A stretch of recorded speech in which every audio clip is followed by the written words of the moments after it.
मित्रों, दिल्ली में जिस प्रकार की परिस्थिति चल रही है, माननीय प्रधानमंत्री जी ने यह कहा कि दिल्ली में गंभीर आपदा आई हुई है। आपदाओं की तो एक श्रृंखला है जो विगत 10 वर्षों से दिल्ली की जनता सह रही है, परंतु आज हम एक गंभीर विषय के ऊपर मैं आपसे कहना चाहता हूं कि एक अत्यंत गंभीर विषय के ऊपर हम अपना पक्ष रखेंगे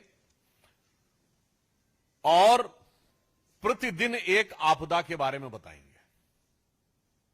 आज दिल्ली में वित्तीय आपदा क्या आई हुई है और जिसने दिल्ली की संपदा को किस प्रकार से लूटा है, उसके बारे में हम दिल्ली की प्रबुद्ध जनता और देश का ध्यान आकृष्ट करना चाहते हैं।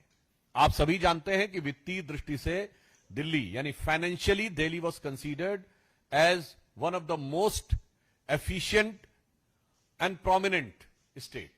संभवतः भारत में सबसे बेहतर आर्थिक स्थिति वाले राज्यों में दिल्ली माना जाता है, जहां के लोगों की आय भी बेहतर होती है, अधिकांश सुविधाओं का वहन केंद्र सरकार करती है।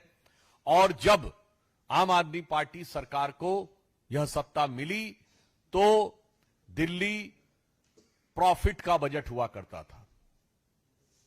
यह वर्ष 2024-25 पहला वर्ष होने जा रहा है जब दिल्ली घाटे की तरफ बढ़ रहा है, और वह घाटा कितनी बड़ी चुनौती लेके आया है इसका प्रमाण यह है कि 2024-25 के यानी वर्तमान फाइनेंशियल ईयर के लिए दिल्ली सरकार ने national small saving fund NSSF से 10,000 करोड़ रुपए का ऋण लेने के लिए पत्रावली मूव की है। और यह परिस्थिति केवल तुरंत नहीं बनी है या अनायास नहीं बनी है, उत्तरोत्तर पिछले 10 वर्षों में दिल्ली में यह स्थिति खराब होती चली गई है। 2014-15 में, 2015-16 में दिल्ली का जो राजस्व लाभ था यानी रेवेन्यू में जो सरप्लस था, दैट वाज 1.56%, 1.56% था। यानी कुल मिला के सामान्य दृष्टि से कहें तो जो आय थी उसके मुकाबले जो व्यय था उसके मुकाबले आय 1.5% से अधिक थी, यानी आर्थिक दृष्टि से स्थिति ठीक मानी जा रही थी।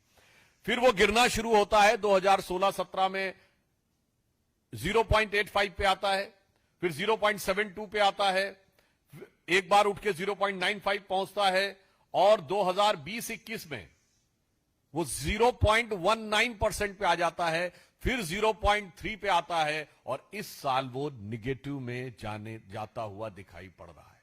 अर्थात ये जो दिल्ली में घाटा उपस्थित हो गया है, ये कोई अनायास अचानक किसी परिस्थिति के कारण नहीं हुआ है। ये आंकड़े बता रहे हैं कि 10 साल निरंतर नीचे जाते जाते जाते जाते ये आज घाटे की तरफ आगे बढ़ गए हैं। और जो नेशनल स्मॉल सेविंग फंड्स है NSSF, उससे जो इन्होंने 10,000 करोड़ की इस बार ऋण लेने के लिए आवेदन दिया है, वो भी ऐसे नहीं है। 2016-17 में इन्होंने 2,896 करोड़ रुपए का लिया, फिर वो अमाउंट बढ़ते बढ़ते ऐसा हुआ कि विगत 3 वर्षों में 11,000 करोड़ रुपए लिए, और अभी इस एक अकेले साल में 10,000 करोड़ रुपए का डेट लेने के लिए आवेदन दिया है। यानी अब आप समझ सकते हैं कि दिल्ली के खजाने को लूटकर और खजाना खाली करने में इन्होंने कितने कीर्तिमान स्थापित किया। और इसके अतिरिक्त एक और बात बताना चाहते हैं, जो केंद्र सरकार से सहायता मिलती है, ग्रांट इन एड, आप उस विपदा का स्वरूप समझिए, आपदा का स्वरूप समझिए। केंद्र सरकार से जो सहायता मिलती है वो उस पर निर्भरता उत्तरोत्तर बढ़ती जा रही है। 2014-15 में जो जीडीपी का 0.47% ये ग्रांट इन एड पर, यानी जो सीधे आपको एक प्रकार से दे दिया जाता है केंद्र सरकार के द्वारा, उस पर निर्भर थे, वह बढ़ते बढ़ते 2020-21 में 1.54 हो गई। यानी एक शब्दों में कहें कि केंद्र सरकार के द्वारा प्राप्त होने वाले धन पर दिल्ली सरकार की निर्भरता 3 गुने से अधिक हो गई और जो लाभ में चलने वाला बजट घाटे में आ गया। और इसके बाद इतना ही नहीं है, जो राजस्व होता है यानी टैक्स कलेक्ट करते हैं, रेवेन्यू कलेक्शन में भी सरकार, जिसमें सरकार की एफिशिएंसी भी होती है, वैसे ठीक है उन्होंने मतलब जब फ्री की वो एक बोतल के बदले एक बोतल बांटेंगे तो मानी हुई बात है रेवेन्यू में कमी तो आएगी। अब रेवेन्यू कमी भी निरंतर वो बढ़ती चली जा रही थी और जिसकी वजह से हम ये कह सकते हैं कि 10 साल में अगर आप देखें 2014-15 में जो राजस्व था वो 5.4% के आसपास था जीडीपी का, यानी कुल जो एक तरीके से आप समझिए कुल जो उत्पाद होता था दिल्ली में उसका 5.4% वो टैक्स कलेक्शन करने में सफल होते थे, जो घटते घटते घटते घटते 3 कुछ पे आ गया है 3.9% पे। और ये मैं बता दूं कि देश में ये एवरेज 6.27 है, यानी पूरे देश में राज्यों का जो कुल औसत है वो है कि 6.27% राजस्व वसूलते हैं कुल जीडीपी का। वहीं ये घटते घटते देश के लगभग आधे की तरफ बढ़ रहे हैं। इसलिए मैंने कहा बहुत गंभीर प्रश्न है, किस प्रकार की वित्तीय अनियमितताओं के द्वारा, किस प्रकार दिल्ली के टैक्स पेयर की संपदा को लूटते हुए, उसका कुप्रबंधन करते हुए दिल्ली को इस भीषण आपदा में इन्होंने डाला है। और वैसे तो ये जहां रहते वहां आपदा में डालते हैं। आप पंजाब में जाके चेक कर लीजिए, वहां तो फुल स्टेट है। जो इन्वेस्टमेंट पंजाब में था आज से 3 साल पहले और आज कितना हो गया है। आज ही अगर आपने देखा होगा मीडिया में वो समाचार है कि पंजाब की महिलाएं केजरीवाल जी के आवास के बाहर आकर प्रदर्शन कर रही हैं। यह दर्शाता है कि दिल्ली में अगर आप ये बचाव करने का भी प्रयास करें कि फुल स्टेट नहीं है, तो जहां फुल स्टेट है वहां पे क्या स्थिति है। अब मैं ये भी बताना चाहता हूं, आपने आकर आम आदमी पार्टी वाले कहेंगे कि साहब हमने तो बहुत सारा खर्च किया है एजुकेशन और हेल्थ पे, तो हम बताना चाहते हैं ठीक है आपने 40 से 45% खर्च किया, पर उसका आउटपुट क्या है। आज स्थिति यह है कि मोहल्ला क्लिनिक में भ्रष्टाचार दिखाई पड़ रहा है।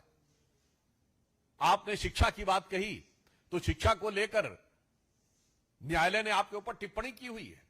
और इतना करने के बाद भी मैं दिल्ली की प्रबुद्ध जनता को बताना चाहता हूं, अब इन्होंने खजाना लूट कर खाली कर दिया है। तो मानी हुई बात है कि जब हमारी सरकार आएगी तो उसको काफी चुनौतियां रखनी पड़ेंगी कि इस खाली खजाने को किस प्रकार से भरे।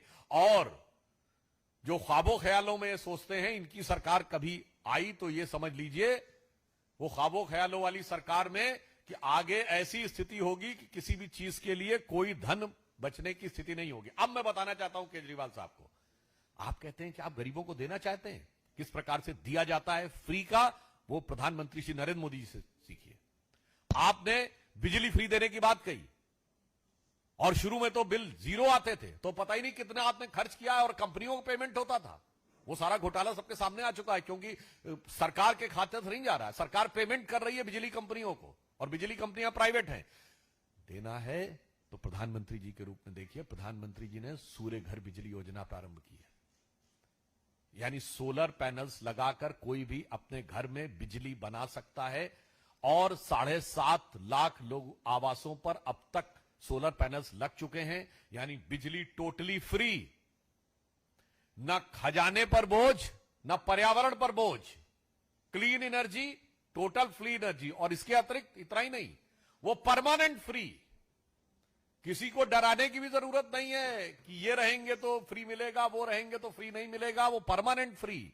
और इसी के साथ साथ अगर आप अधिक बिजली उत्पादन करने में सफल हो जाएं तो बिजली विभाग आपसे बिजली खरीद भी लेगा, यानी बिजली फ्री भी और आमदनी की संभावना भी।